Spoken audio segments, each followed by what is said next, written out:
로마서 8장 1절에서 8절 말씀. 성령을 따르라. 그러므로 이제 그리스도 예수 안에 있는 자에게는 결코 정죄함이 없나니 이는 그리스도 예수 안에 있는 생명의 성령의 법이 죄와 사망의 법에서 너를 해방하였음이라. 율법이 육신으로 말미암아 연약하여 할 수 없는 그것을 하나님은 아시나니 곧 죄로 말미암아 자기 아들을 죄 있는 육신의 모양으로 보내어 육신의 죄를 정하사 육신을 따르지 않고 그 영을 따라 행하는 우리에게 율법의 요구가 이루어지게 하려 하심이니라. 육신을 따르는 자는 육신의 일을, 영을 따르는 자는 영의 일을 생각하나니 육신의 생각은 사망이요 영의 생각은 생명과 평안이니라. 육신의 생각은 하나님과 원수가 나나니 이는 하나님의 법에 굴복하지 아니할 뿐 아니라 할 수도 없음이라. 육신에 있는 자들은 하나님을 기쁘시게 할 수 없느니라. 아멘. 우리 한번 그렇게 따라하겠습니다. 성령을 따르라. 오늘 또 이렇게 귀한 찬양, 엘림 찬양대 감사합니다.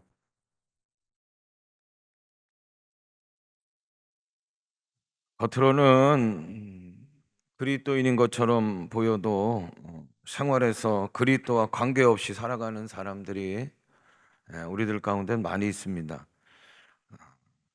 그리스도의 영이, 성령이 우리 안에 계셔야 되고 또 그 안에 순종하며 살아야 되는데 여전히 육신을 따라서 자기의 욕심, 탐심, 시기심에 갇혀서 그렇게 살아가는 사람들이 안타깝게도 교회 안에는 많이 있습니다.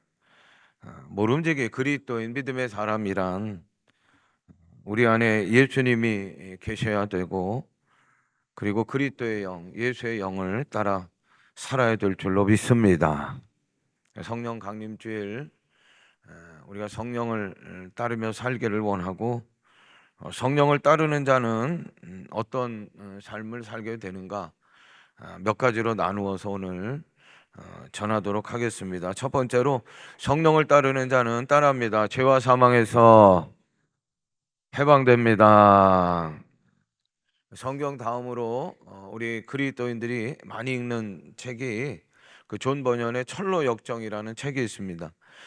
이 주인공은 이름이 기독교인이 기독인 그리고 그리스도인 이게 이제 주인공의 이름이고 그를 이제 안내하는 인도자가 있어요. 한 번도 청소한 적이 없는 먼지가 꽉 쌓여 있는 그런 방으로 이 주인공인 그리스도인을 인도해요. 근데 조금 있다가 보니까 하인이 와가지고 빗자루로다가 그 방을 썰어요. 청소한다고 써는 거죠. 쫙 이렇게 쓰는데 그냥 그 쌓여있던 그 먼지가 빗자루가 지나가니까 그냥 다 일어나가지고 방 안이 그냥 먼지로 꽉 찬 거예요. 예.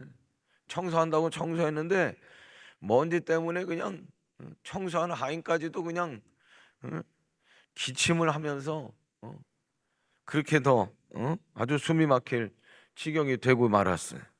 근데 그 다음에 어떤 소녀가 왔는데 그 먼지가 막 투성이 돼서 물을 뿌려. 그리고 나서 청소하니까 아주 깨끗하게 되는 거예요.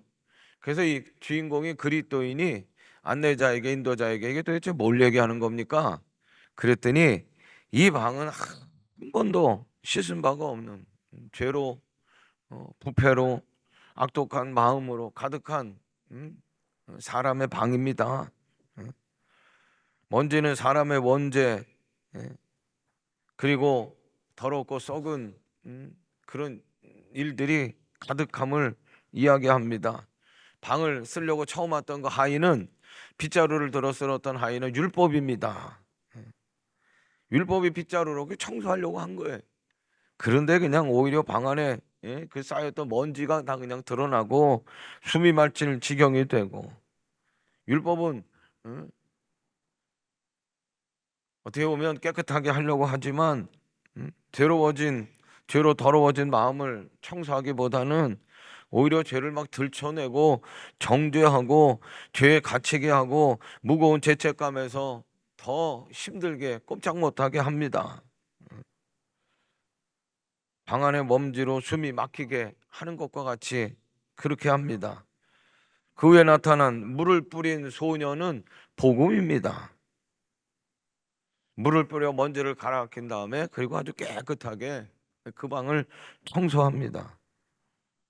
모든 죄에서 우리를 깨끗하게 하시는 분은 예수님이셔요. 예수님이 우리들의 복음인 줄로 믿습니다. 십자가에 달리셔서 피를 흘리심으로 우리의 모든 허물과 더러운 죄악 부패함을 일순간에 다 청소하신 줄로 믿습니다.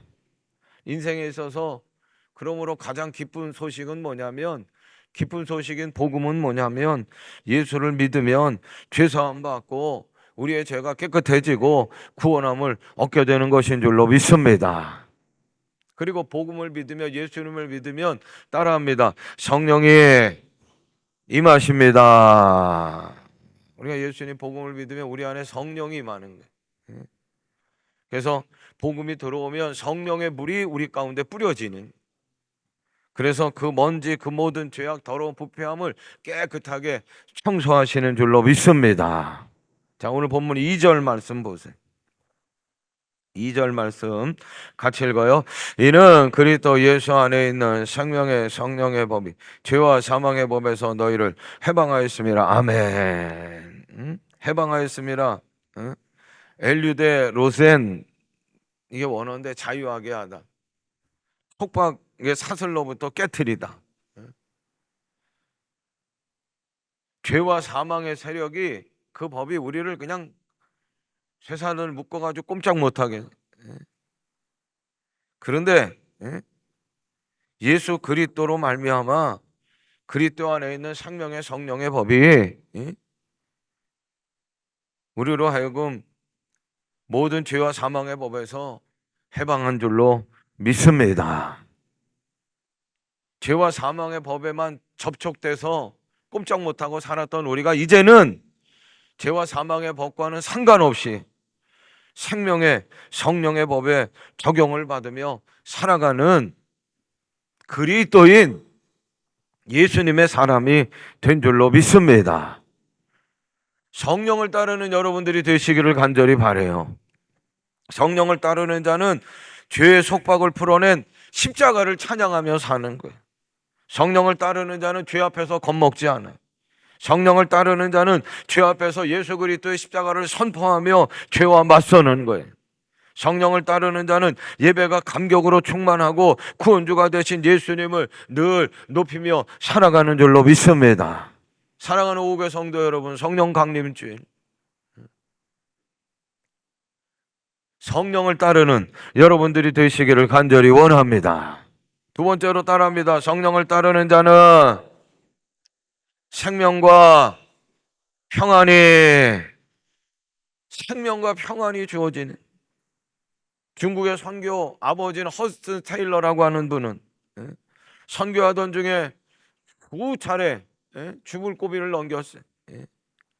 초기에 선교하는 분들, 지금도 선교하는 분들 다 어렵지만 초기에 선교하는 분들은, 그리고 그 나라의 선교의 아버지라고 불릴 정도가 되면 아주 그냥 죽을 고비를 바울처럼 몇 차례나 넘겼는지 몰라. 중국 최대의 전도단체, 전도 기관인 중국 복음협회를 이분이 세우는데 얼마나 많은 풍파가 많았는지 몰라. 그의 동역자가 있었어요. 허스튼 테일러를 돕던 동역자이자 친구가 늘 얘기하는 게 뭐냐면, 허스튼 테일러 내 친구는 수많은 일들을 겪으면서도 그런데 한 번도 불안해해 본 적이 없다. 그 삶 자체가 평안이었고, 생존의 문제가 걸린 다급한 문제 앞에서도 내 친구 허스튼 테일러는 평안을 잃지 않았다. 마치 하나님이 그를 붙들고 계신 것처럼 하나님께 주시는 평안을 매일 공급받으며 살았다. 아무리 안 풀려도 신경 곤두세우지 않고 진심으로 억울해하지도 않았다. 그때 허스튼 테일러는 뭐라고 고백하냐면, 따라합니다. 예수님이 이미 다 이루어 놓으셨습니다. 허스튼 테일러는 어떻게 이겼냐면, 이미 예수님께서 다 이루어 놓으신 길을 나는 걷고 있다라고 누가, 성령께서 허스튼 테일러에게 생각을 넣어 주셨다는 거예요. 그래서 힘들어도 어려워도 이미 예수님께서 다 이루어 놓으신 길 나는 걸어가면 돼. 성령께서 주신 생각을 가지고 그 어려움을 당할 때도, 풍파를 당할 때도 억울해하지 않고 주저하지 않고, 그리고 평안한 마음으로 그 귀한 중국의 선교 사역을 이루게 되었다는 거예요. 6절 말씀 보겠습니다. 6절 같이 읽어요. 육신의 생각은 사망이요 영의 생각은 생명과 평안이라. 육신의 생각은 늘 사망이에요. 그런데 생명과 평안, 조에카이 에이레네, 이 얘기는 뭐냐면 기쁨이 있어요, 여러분. 그 기쁨은, 우리가 대부분 기쁨을 어떻게 얻어요? 밖에서 외부적인 일들을 통해서 우리가 기뻐하는 일들을 만나잖아요. 그런데 조이카이 에이레네라고 하는 생명과 평안이라고 하는 건 뭐냐면 생명으로부터 주시는 평안이에요. 생명으로부터 주시는 기쁨이에요. 이 얘기는 뭐냐면 외부에서 얻게 되는 기쁨이 아니고 내 안에서 솟아나게 하는 기쁨이라. 내 안에 계신 성령을 통하여 주시는 기쁨이라, 평안이라. 성령을 따라 행하는 자는 끊임없이 하나님을 갈망하며 살아요. 끊임없이 하나님과 교제하며 살아요. 끊임없이 하나님과 긴밀한 관계. 하나님을 놓치면 어떻게 할까? 이 속에서 긴장하며 늘 하나님과 긴밀한 관계를 유지하며 살려고 노력하는 거예요. 그럴 때 하나님께서는요, 그 안에 계신 성령을 통하여 그 마음이, 그 갈망이 시들지 않도록 생명을 공급해 주시는 거예요. 할렐루야. 그래서 그 생명을 통하여 내적으로 기쁨을 얻게 된단 말이에요. 세상은요, 늘 부정적인 생각으로 우리를 갇히게 해요. 세상에서 주는 건 우리를 늘 부정에 갇히게 한단 말이에요. 근데 성령을 따르는 자의 특징은 뭐냐면 내적인 생명으로부터 오는 기쁨이라. 두려울 때가 있죠. 염려가 있고 불안이 많은 세상이. 그리고 부정에 갇힐 수밖에 없는 세상에 우리가 한복판에 살아가는 거예요. 그런데 우리를 부정에 갇히지 않게 하고, 두려움과 어려움 속에서 절망하고 낙심하고 주저앉지 않게 하고 평안함으로, 할렐루야, 요동치는 흔들리는 세상 속에서도 평안함으로 주의 일을 감당하게 하는 줄로 믿습니다. 육신을 따르는 자는 육신의 일만 하는 거잖아요. 육신의 만족만을, 육신의 기쁨만을. 그러다 조그만 사건만 일어나면 아이고덤, 육신이 그냥 바짝 쫄아. 작은 일에도 깜짝 놀라고 중심 잡지 못하고 쉽게 마음 상하고 넘어지고 실족한단 말이에요. 성령을 따르는 자가 되시길 바래요. 죽음의 세상, 흔들리는 세상 속에서도 요동치 않고 흔들리지 않고 하나님께서 주시는 생명을 통하여 공급해 주시는, 성령을 통하여 주시는 내적 평안, 기쁨으로 가득하시기를 주님의 이름으로 축복합니다. 세 번째로 8절입니다. 같이 읽어요. 육신에 있는 자들은 하나님을 기쁘시게 할 수 없느니라. 성경은 얘기하기를, 사도 바울은 얘기하기를 인생은 두 가지예요. 육신을 따르는 자냐, 성령을 따르는 자냐. 육신을 따르는 자는 하나님을 기쁘시게 하지 못하는 거예요. 그렇다고 하면 성령을 따르는 자는 하나님을 기쁘시게 한다는 거예요. 데오 아레사이, 하나님을 기쁘시게 한다. 데오 아레사이, 이 얘기는 뭐냐면 따라합니다. 하나님만 기쁘시게 하라는 거예요. 하나님께서 가장 기뻐하시는 일은 어떤 일일까? 그건 다른 게 아닙니다. 교회가 존재한 이유와 예수님께서 이 땅에 오신 이유와 똑같은 거예요. 영혼 구원하는 거예요. 영혼 구원. 99마리 양이 우리에 있어도 잃어버린 한 마리 양이 귀하기에 주님은 한 마리의 양을 찾아 나서는 거예요. 산을 넘고 강을 넘고 가시밭을 지나, 그리고 그 한 마리의 양을 찾아 돌아와니까 막 잔치를 벌려요. 너무너무 기뻐서.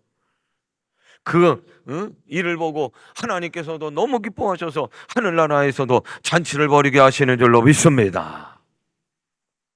성령을 따르는 자는 하나님을 기쁘시게 하는 자, 하나님만 기쁘시게 하는 자라. 베드로가 있었어요. 베드로는 예수님을 따라다니는 삶을 아주 누구보다도 앞장서서 했던, 그래서 수제자 아니에요. 1등 제자잖아요. 근데 베드로는요, 오순절 마가의 다락방 성령 강림 그때를 기해서 예수님 똑같이 따라다녔지만 그 전에는 육신을 따르는 자였다. 그리고 성령을 체험한 다음에 성령이 그에게 온 다음부터 그는 성령을 따르는 자가 됐다는 거예요.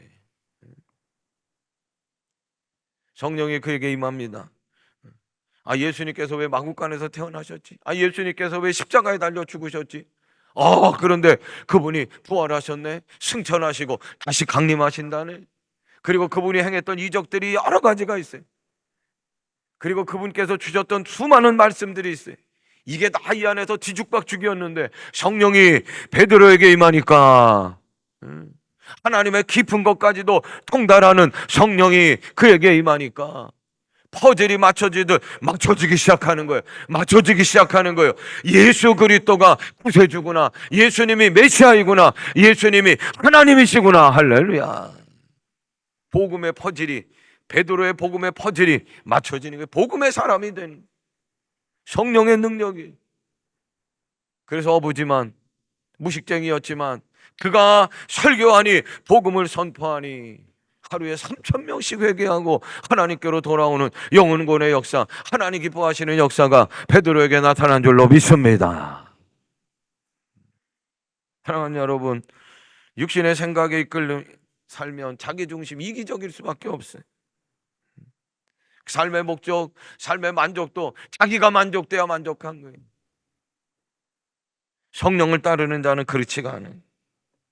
하나님 중심이에요. 삶의 만족도 하나님, 삶의 목적도 하나님. 할렐루야.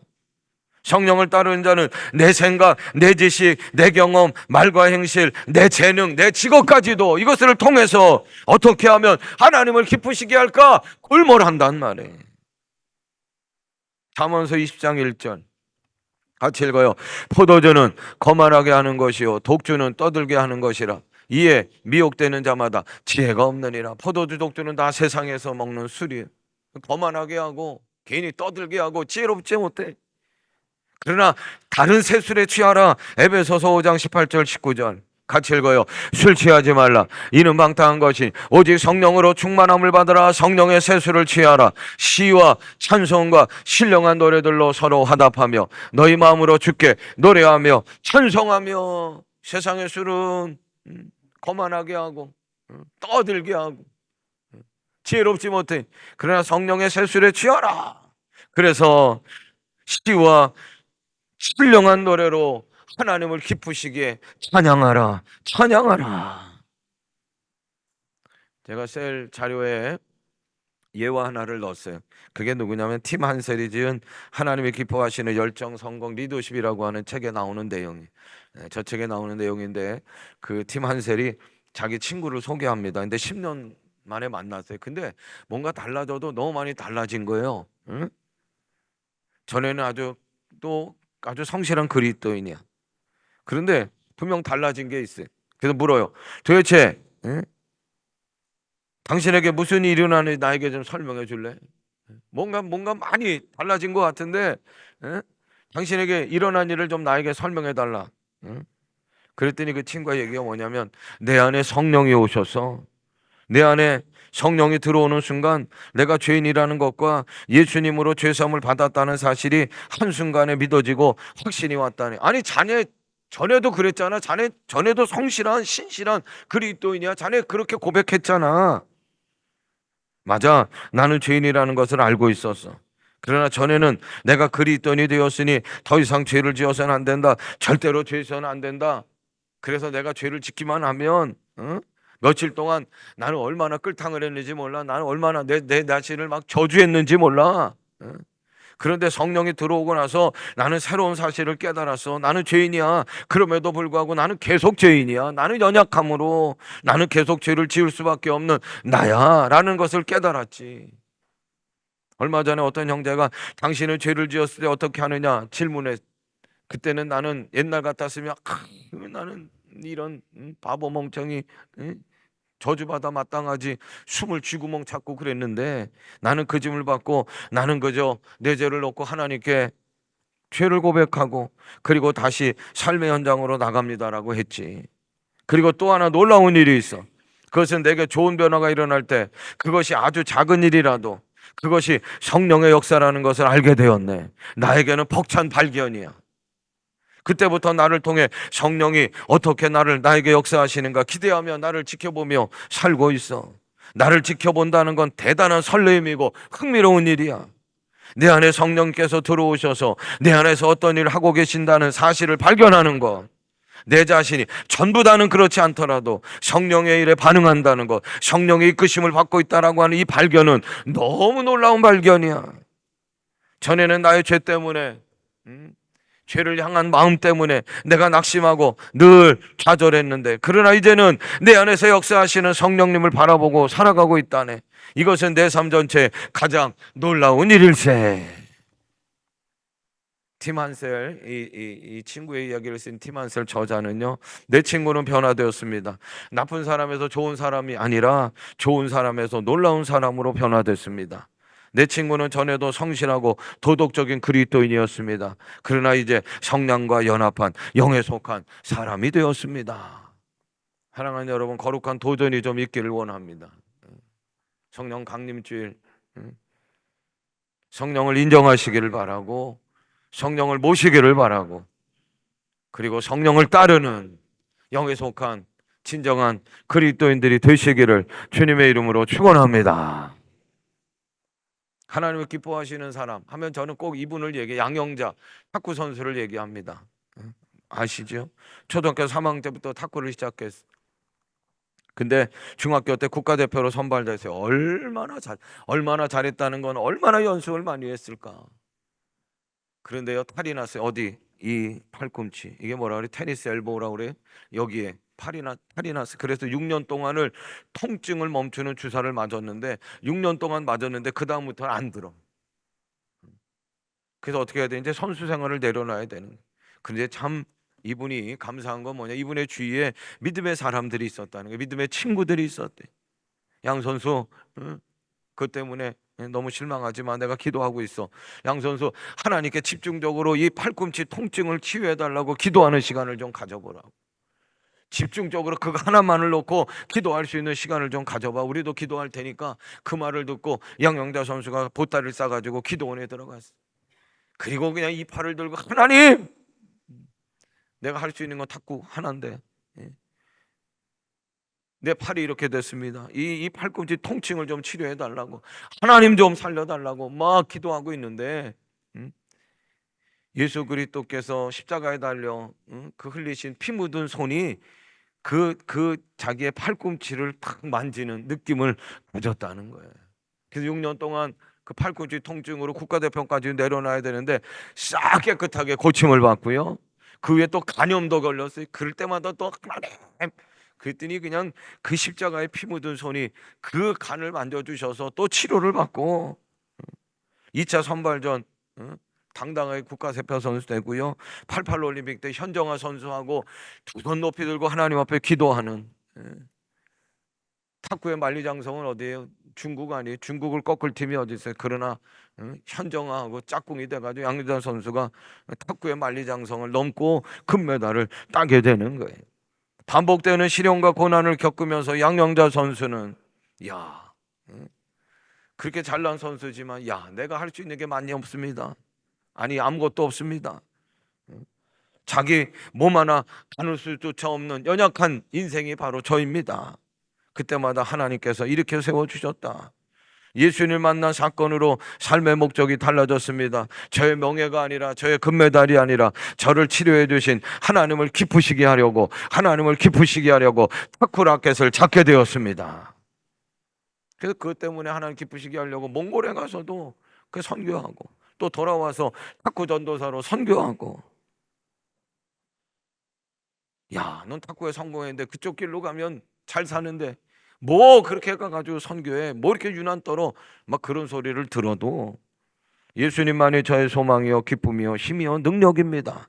그리고 진정한 가치는 금메달이 아니라 천국의 면류관입니다. 하나님 기뻐하시는 일입니다. 양영자 선수, 그녀야말로 성령을 따르는 자예요. 사랑하는 여러분, 성령을 따르는 자가 되시길 바라고, 하나님만 기뻐할 수 있는 우리의 삶이 되기를 주님의 이름으로 축복합니다. 육신의 생각은 이기적인 거예요. 여러분, 이기심에 갇혀버리면 인생은 완전히 피폐해, 쪼들어들어요. 정욕적이 되고 시기적이 되고 세상적이 되고 마귀의 종로로 타는 거예요. 하나님을 대적하는 거예요. 7절을 보세요. 같이 읽어요. 육신의 생각은 하나님과 원수가 되는 이는 하나님의 법에 굴복하지 아니할 뿐 아니라 할 수도 없습니다. 육신의 생각은 하나님께 순종하지도 않고 순종할 수도 없는, 육신 안에 있는 자들은 결코 하나님을 기뻐할 수가 없는, 육신을 따르는 게 아니에요. 육신에 있는 자가 아니라 성령을 따르는 자가 되시기를 간절히 바라요. 그래서 우리로 하여금 그리스도로 향하게 하고 내 안에 예수 그리스도를 모시게 하고 그리스도를 찬송하게 하고 내 안에 그리스도의 지시에 따라 살게 하고 하나님을 사랑하게 만들고 우리에게 선을 행하고자 하는 마음을 주시고 그리고 순종하게끔 하셔요. 그래서 결국 하나님을 기쁘시게 하고자 하는 생각을 우리 가운데 넣어주시는 줄로 믿습니다. 사랑하는 성도 여러분, 성령을 따르는 자가 되시길 바랍니다. 죄와 사망에서 해방하시기를 바라고 생명과 평안에 여러분의 삶이 되시기를 바라고 하나님만 기쁘시게 하는 성령을 따르는 우리 모두가 되기를 주님의 이름으로 축복합니다. 다 일어나신 찬양팀 나오시고 옆에 계신 분들하고 그렇게 인사합니다. 성령을 따릅시다. 성령을 따릅시다.